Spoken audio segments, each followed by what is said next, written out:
Welcome to Gajas kitchen. இது வரைக்கும் என்னோடய சேனலை சப்ஸ்கிரைப் பண்ணாதவங்க சப்ஸ்கிரைப் பண்ணிவிடுங்க.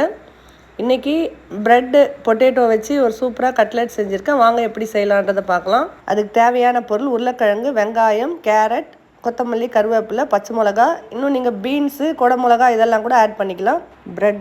ப்ரெட்டு சைடில் இருக்கிறத ப்ரெட் கிராம்ஸ் பண்ணி வச்சுருக்கேன். 2 ஸ்பூன் கார்ன்ஃப்ளவர் மாவை கரைச்சி எடுத்து வச்சுருக்கேன்.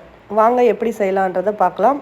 இப்போது ஒரு பவுலில் ப்ரெட்டு, உருளைக்கிழங்கு, வெங்காயம், கொத்தமல்லி, கருவேப்பிலை, கேரட், மிளகாத்தூள், மல்லித்தூள், கரம் மசாலா, பெப்பர், இந்த மசாலாவுக்கு தேவையான உப்பு போட்டு நல்லா மிக்ஸ் பண்ணிக்கலாம். இதுக்கு தண்ணி ஊற்ற தேவையில்லை. உருளைக்கிழங்குல இருக்கிற ஈரமே போதும். இப்போ நம்ம பிசைஞ்சு வச்சுருக்கிற இந்த மாவை நம்மளுக்கு பிடிச்சமான ஷேப்பில் நம்ம பண்ணி வச்சுக்கலாம். இப்போ எனக்கு பிடிச்ச ஷேப்ஸ்லலாம் நான் பண்ணி வச்சுருக்கேன். இதை கார்ன்ஃப்ளவரில் டிப் பண்ணி ப்ரெட் கிராம்ஸில் அப்ளை பண்ணி எடுத்து வச்சுக்கலாம்.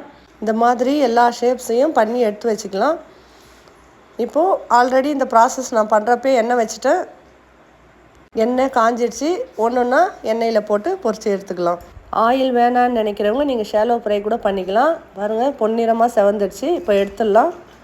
பண்ணி வச்சுருந்த ஷேப்ஸ் எல்லாம் உடையாத சூப்பராக வந்திருக்கு. நீங்களும் ட்ரை பண்ணி பாருங்கள். இந்த வீடியோ பிடிச்சிருந்தால் லைக் பண்ணுங்கள், ஷேர் பண்ணுங்கள், கமெண்ட் பண்ணுங்கள். மறக்காமல் சப்ஸ்கிரைப் பண்ணுங்கள். தேங்க்யூ.